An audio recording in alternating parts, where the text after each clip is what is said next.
Welcome to Rock Solid Productions, where in this video we are going to check out the Pound Technologies Challenger 16-bit Super NES and Super Famicom clone system.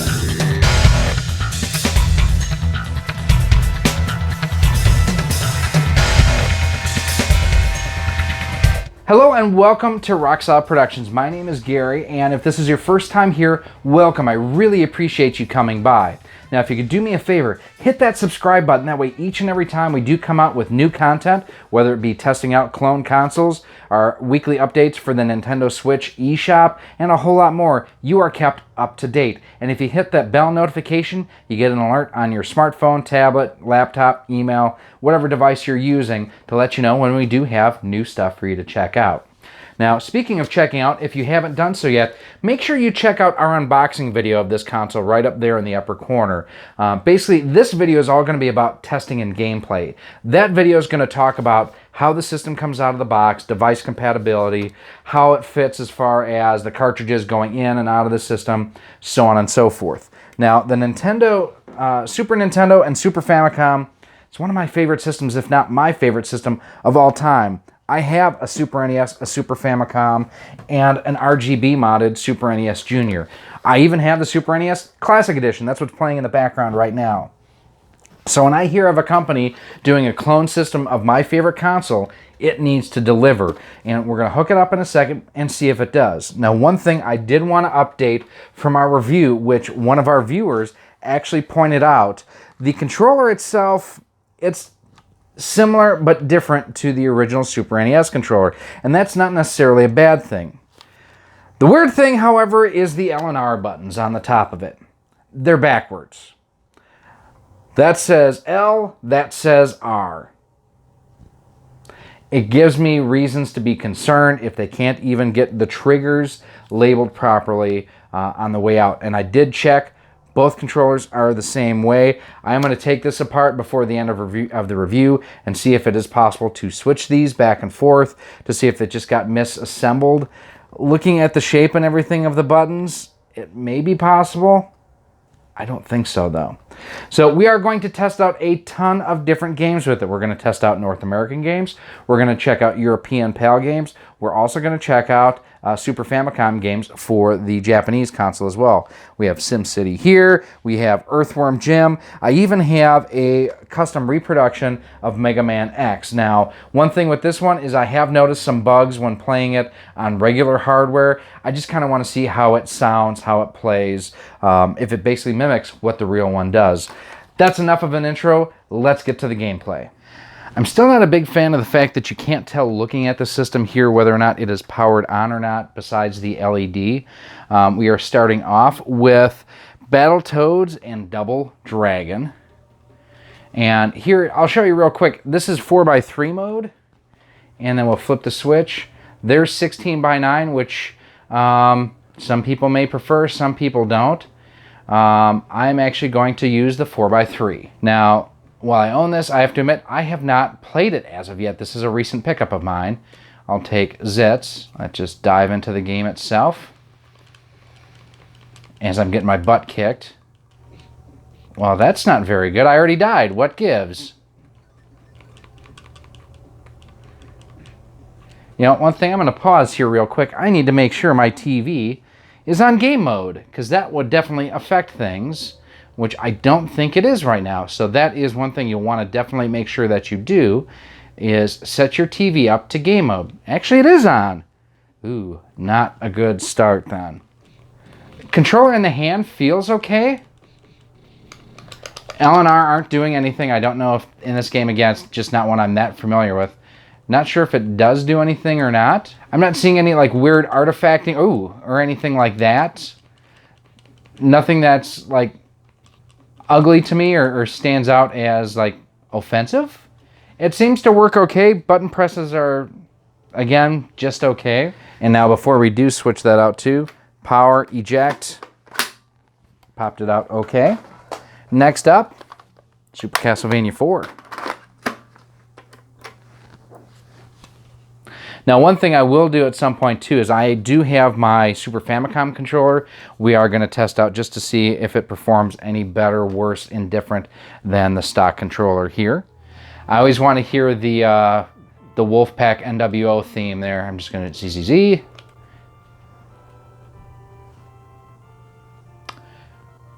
Color looks a little off. You know, I want to say that I normally remember Simon's legs being like a darker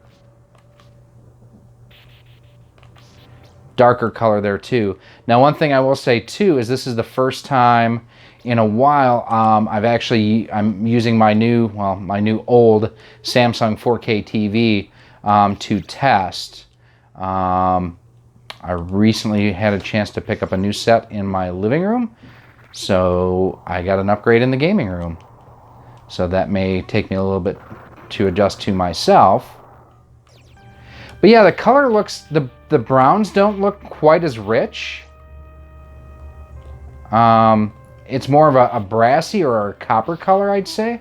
Music sounds okay as well. Nothing offensive here. It just, everything seems really soft picture-wise. Button presses seem better in this than Battletoads, and it could be just, like I say, I haven't played that game before, so I could just be really terrible at it. I was not able to pull the down strike like that like I normally do jumping down, so that's of issue, or concern at least. I am feeling, and I'm not as sensitive normally to lag and latency in systems as some other people are. I am feeling some.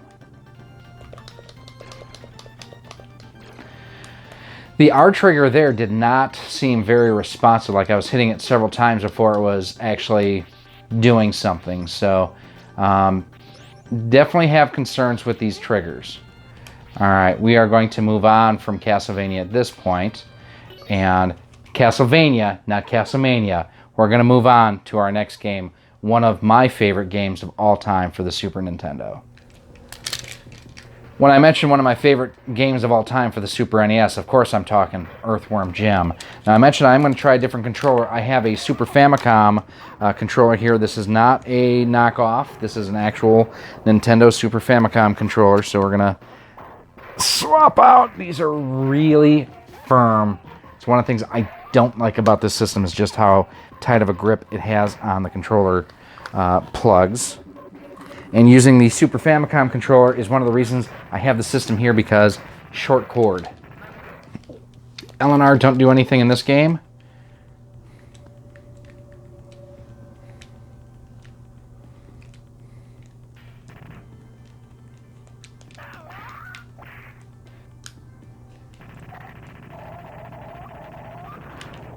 This does seem better just as far as shooting. Cow launch is initiated. Now again, this is one of the things where this game here, bouncing up to try to get these higher levels, or getting on the, there we go, getting up there. If there's lag and latency, that's one of the areas where I normally find it, and it was fine. I do think the color palette looks better on this game too than on the on Castlevania. Not Castlemania, Castlevania. We do need to keep a counter in this game, or in this video, of how many times I say Castlevania or Castlemania. I can't get back up there. Come on. There we go.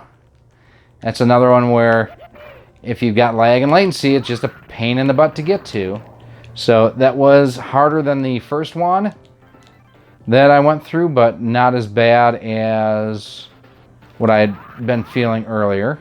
So I know a lot of people were asking too how this system handles reproduction cartridges. Well, we're going to show you in just a moment. We're going to, last final spot here is there's a hook on the top of the screen that can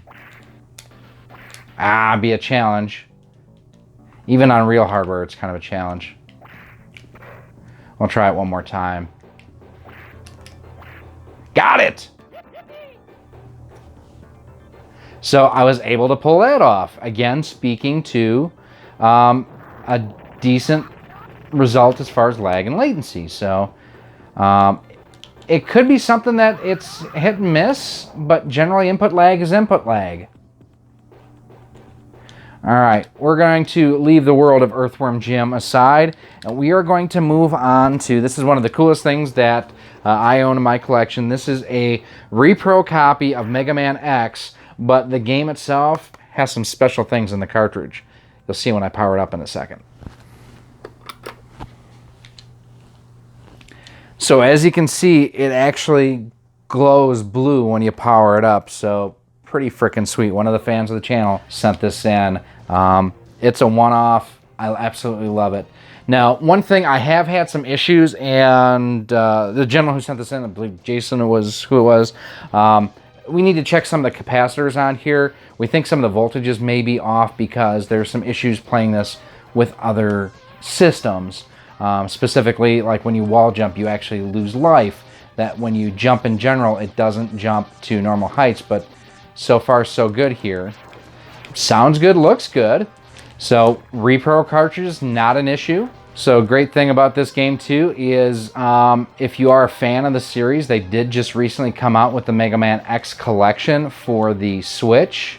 Mega Man X Legacy Part 1 I think has through the first 4 or 5 games, and then the other 5 games are available on the Legacy Collection 2.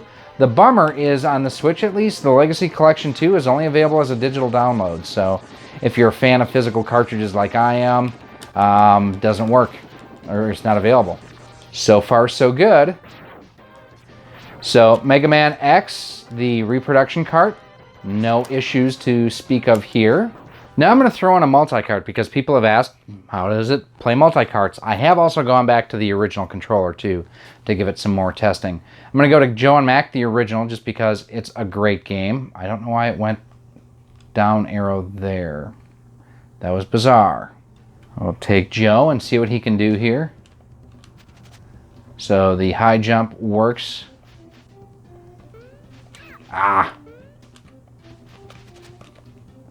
Get up on the pterodactyl, come on! Dang it.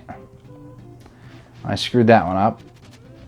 Now the cool thing about this is I actually didn't realize like Congo's Capers was part of the Joe and Mac universe, so you actually get all 3 games. You get, I didn't want that, I wanted the boomerang, and I'm dumb, so. But you get 3 great games. I remember playing them on the Super NES myself. I didn't realize, ooh, getting some weird artifacting there on the right-hand side of the screen. That was odd.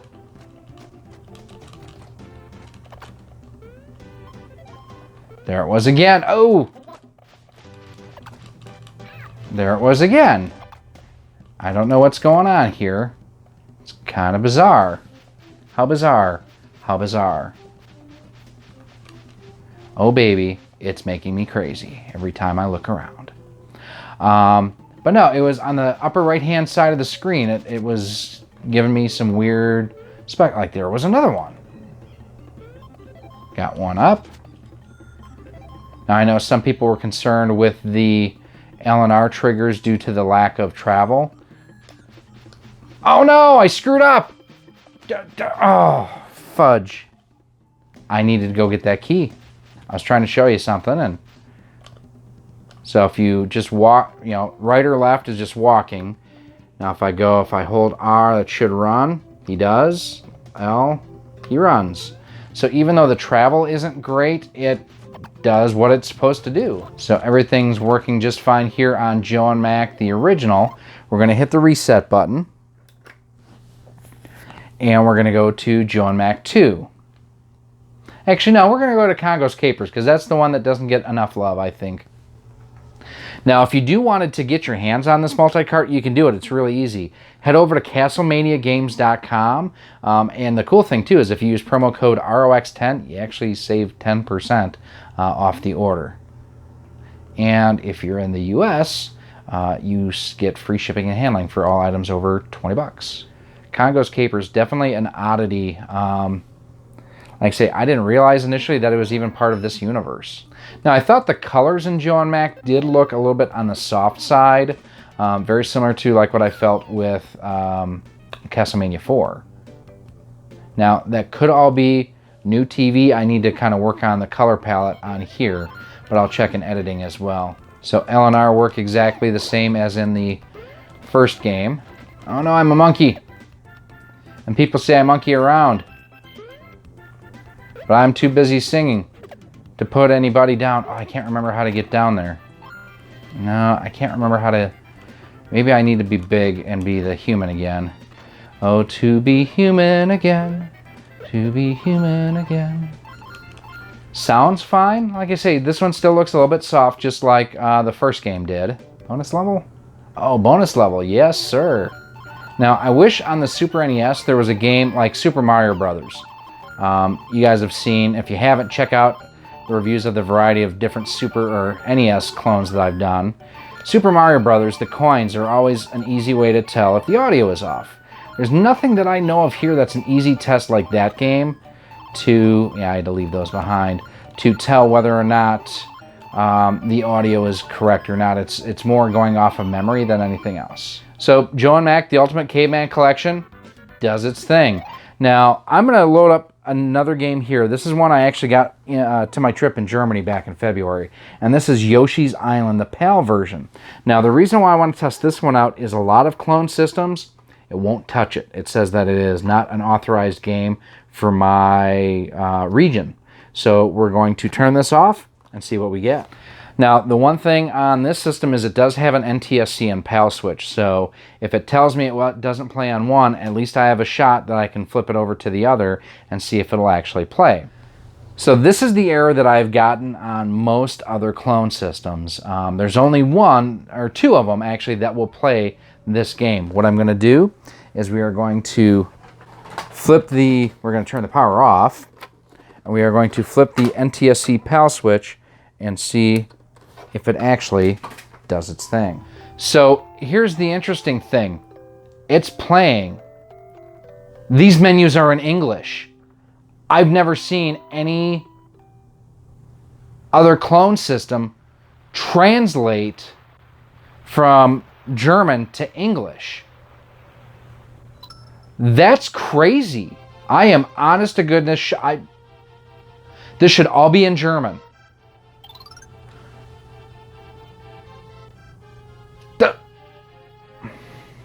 I don't understand.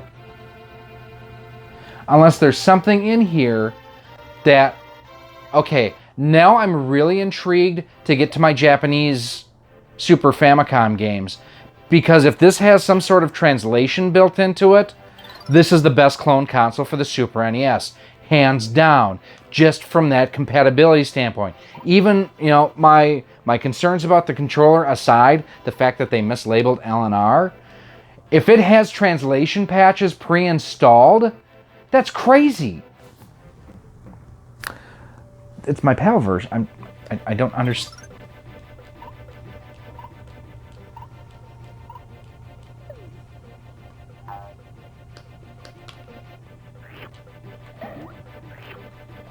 Again, colors look a little bit soft, but I mean, you guys saw that, right? It was in English. I'm not losing my mind.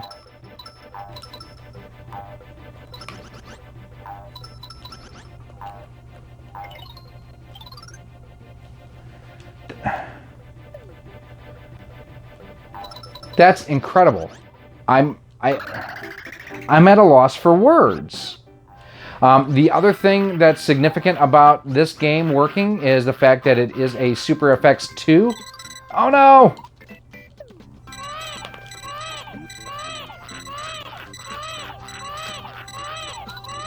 Super FX 2 chip. So that means that, you know, it works with Super FX 2 chip games. I don't know how to explain how floored I am right now.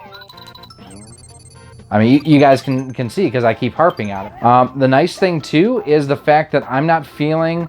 Like, normally when you play a PAL game on an NTSC console or an NTSC TV, you'll feel like a little lag or the game just doesn't play at the right speed because it's not playing at the right speed. No issues here whatsoever. So, Yoshi's Island Super Mario World 2 works, and we've found a really unique, I don't want to call it a glitch, but a feature. So, I have Wild Tracks, actually no. Sorry about seeing the top of my head because this fell down. In German, and this is going to be one of the telltales to see what this system does with a PAL game. This is Starwing. This is the PAL version, the European version of Star Fox. So I want to see what the menus look like and everything, because this, I could be wrong. I could be smoking crack. That was in German. So let's see how Starwing looks. So here we have Starwing, aka Star Fox. Colors again look soft on this. Drücke Start is press start in German. So this doesn't look like it translated. Type B. We're going to go to the game. Let's see if any of the rest of the game translated or if it's in German. There'll be text right here in a second. I don't understand how my copy of Yoshi's Island translated. It doesn't make sense. And as we all know, if Chewbacca does not make sense, you must acquit. I mean, that just goes without saying. The triggers seem to be okay for moving left and right. And we'll get the blaster power up here. Or no, that's a bomb. No, that's the blasters. Twin blasters. The one thing I do miss about Star Fox 64 is the fact that you can't charge up your blasters like you can in that. I'm at a loss at how in the world, unless there's circuitry inside that copy of Yoshi's Island, that basically if you plug it into like into a UK based system, let's say, it would display English, and if you plug it into a German-based system, it displays German. Like if it has the actual languages coded in, but then why wouldn't Star Fox? But Star Fox again was earlier in the life, and this is Star Wing, not Star Fox. So maybe that's. If you're from the EU and you might be able to answer that, let me know. I'm definitely curious. Either email me or leave a comment down below in the comment section, because my curiosity is piqued here to no end. So now plugging in Stunt Race FX, I'm getting this error on the NTSC PAL switch side. So I'm going to take the switch, we're going to flip it to the other side, hit reset, and see if anything happens. Nintendo works just fine. So no translations here, which not completely unexpected. Now this is also an FX chip based game. Just a great cartoony style racing game if you're into that sort of thing, which I absolutely love. The controls feel floaty though. I mean, but it just seems like it doesn't. The precision I'm looking for from the controls just is lacking a little bit in this game right now. So Japanese Super Famicom games work without an issue. So the last thing we're going to check is one of the coolest features about the Super Nintendo. That's the Super Game Boy. So here we have Super Mario Land 2 and the 6 golden coins. Probably one of my favorite games on the Game Boy. Now you can. There's the palette options. And actually it auto-selected that one. Let's see. One.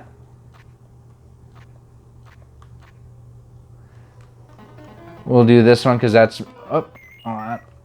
I need to turn that off so I can actually play. I actually really need to put this game with my Mario collection behind me. There we go. It's kind of awesome to think... Oh, no, I missed it. I thought that the star was going to keep up with me. A little bit of slowdown there. Don't know if you noticed that or not, but I did notice a little bit of slowdown there too. So Super Mario Land 2 works just fine. We've got a couple other games. I want to try and see if Donkey Kong Land plays. Donkey Kong Land booted up with the regular color palette that you would expect, at least in the menu system. It's still amazing to think that they were able to bring a Super Nintendo game to the, not the Game Boy Color, not the Game Boy Advanced, to the Game Boy. I mean, everything looks amazing on this game, and it looks really good on this size screen, which is, you know, like I say, this is a 60-inch TV that I have here, and I mean, it just looks awesome.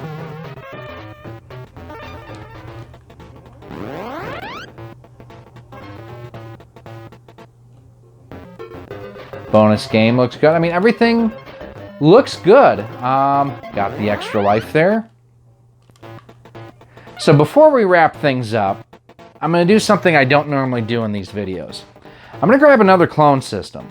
I'm going to plug in that copy of Yoshi's Island, and I'm going to make sure that that's supposed to be in German, because that one's bugging me. So hang on one second. So I've gone through and I've actually connected my Super Retron HD to my TV and my capture card. The game's in German. So the Pound Technologies Challenger, I don't know, again, like I mentioned, if there's something on the chipset that will basically unlock English if you have it plugged into a certain PAL region system, and that's what this is doing. But as you can see on screen, that's German. So let me just go into the game for a moment here. You know, we'll just go run one of the question blocks. That's totally in German. What a cool feature to have in a clone system. That's really awesome. And in a budget clone system, I know in like the Retron 5 and other systems, you can actually go ahead and run translation patches, essentially. But to be able to do that out of the box, that's a hell of a cool feature, and to me, increases the value of this system. We're going to take a look at the controllers on the bench real quick, see if we can't flip-flop the LNR to see if it was a manufacturing process issue, and then we're going to wrap it up. So here we have the controller on our bench. I've started to loosen the screws. Here's the thing, and I'll show you something here in a second that kind of kills me if this is, you know, if it is reversible and it's just in backwards. So here's the funny thing. There's a quality control pass sticker right there, which if they actually passed it is kind of sad because there's another screw under here. But as far as having the buttons, the shoulder buttons backwards. So here we have the inside of the back. There's the front, D-pad and everything. So it should be right and left. Okay, that's funny. They are literally put in backwards. You can put them in the right direction. So you can see this wasn't just a fluke. Here's my other controller that came with the system. Left, right. Quality pass. I'm sorry, there's no excuse for this to have happened. Twice. Once, okay, I can see it, but twice, come on, guys. So here we have the triggers back in the proper direction, and we'll seal everything back up and show you that yes, it indeed can be assembled in the proper orientation. There we go. Here's the thing. They feel better this way too. So if you're having issues, if you have this controller, flip the L and R buttons. I think you'll appreciate it down the road. So we're going to screw this all back together since we didn't screw it up, and we are going to wrap things up. So at the end of the day, what do I think of the Pound Challenger? Well, a few things. First of all, and I'm going to grab it right here, the controller is meh at best. I mean, it's okay, it functions. I do like the D-pad. Start select work nice. I'm not thrilled about the L&R trigger, even after putting them in the proper orientation. I wish they had a little bit more travel, especially the L trigger. ABXY, they feel okay, but again, I wish they had more travel to them. It felt a little bit thick in hand, like I thought that it would, but there are other systems out there that have very similar controllers as far as with the bulbous backside. The Hyperkin Super Retron HD is another one where they kind of built out this back area to make it more comfortable. I think that's a little bit better execution than this here. Controller aside, if you're looking for a standalone 16-bit Super NES or Super Famicom clone, and that's the only two systems you're interested in, for 50 bucks, this is definitely worth a look. Now, I know I'm going to get heat in the comments from people who are purists, who, you know, play on original systems, or say use like an analog Super NT. That's not the customer base for this system. This is designed for people who want to play on the cheap, who just want something that works, that, you know, they don't have to spend $250, $300 for. And I get that. For myself, would I rather play this or my stock equipment? Well, for American Super NES games, I'd rather play on stock hardware using HD Retrovision cables going through my OSSC. So do the math on how I said that I like to play. Super NES, 50 bucks, you know, give or take. HD Retrovision cables, 60 bucks with a 10% discount at CastlemaniaGames.com. And if you look at the OSSC, that's over 200. So 60 and 50, you're at $110, and another 200, you're over $300 to do what you can do for 50 bucks. Doesn't do it quite as well. I don't think the color palette is quite what I would like. And like I say, the controller, meh, but you can get replacement controllers on the inexpensive. The cool thing for me was the fact that this actually translated my copy of Yoshi's Island from German to English. That's like magic. I don't know how that happened.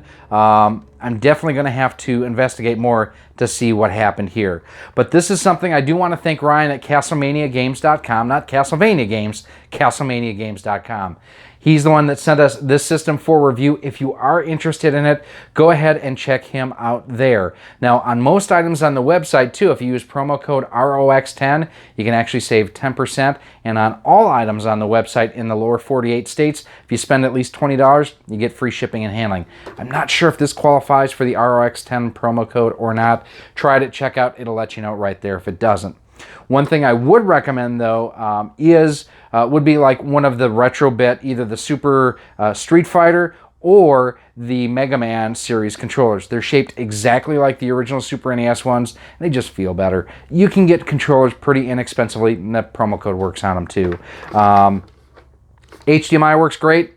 Region switch works great. 16:9 4:3 works great. So overall, not a bad value. I do wish it was $10 to $15 less expensive. Be kind of neat to see some manufacturer come out with just a system and you get your own controller separately and just get you out the door with the system on the cheap. But these are just my opinions. I'm sure you have yours. Make sure you leave them down below in the comments section. You can also email me at rocksolidmail@gmail.com or hit me up on Twitter at rocksolidstudios with any questions or comments that you might have regarding this. We're going to keep the conversation going too over on our Facebook page as well at facebook.com/rocksolid. Now, those of you who are patron supporters of ours, you've already gotten to see this. Thank you so much. If you want to join our patrons and be able to get early access to all of our videos, one-on-one content, exclusive videos as well, make sure you head on over to patreon.com/rocksolid. For as little as $1 a month, you can join all those patron members and get those exact same benefits. Plus, if you want to help support the channel and pick up some merchandise, you can do so as well at our Teespring store on screen here or linked down in the pinned comment down below. And then finally, don't forget, head on over to GoFundMe.com/Camilla-Gonzalez. My friend Gerardo has a great 4-year-old little girl. She's battling cancer right now. The family has some medical bills they need some help with. Just $1 or $2 would help hugely, and by doing so, you can actually enter to win an NES Classic Edition. That's right. We are giving away an NES Classic Edition in the month of July and August 2018. If you are watching during that period of time, thank you so much. Basically, we have a contest going right now. I'll have pinned down below, or you can check out up top there, where basically you can enter to win an NES Classic Edition. It's open to residents of the lower 48 states only. I do apologize for international subscribers as well, but by subscribing to the channel, you get one entry in. By liking us on Twitter and Facebook, you get additional entries. But the way you get the most entries is by visiting my friend Gerardo's GoFundMe page for his daughter. You get 10 entries at a chance to win an NES Classic Edition. So definitely something you'll want to check out. So again, the Challenger from Pound Technologies. Console, not bad. Controller, eh. For 50 bucks, you can do a lot worse, but you can do a little better too. If you're looking to collect PAL games here and you're in the US, something you may want to consider picking up, especially if it does that translation mode. I'm Gary, this has been Rock Solid Productions. Don't forget to subscribe! Thanks for watching, I'll see you soon.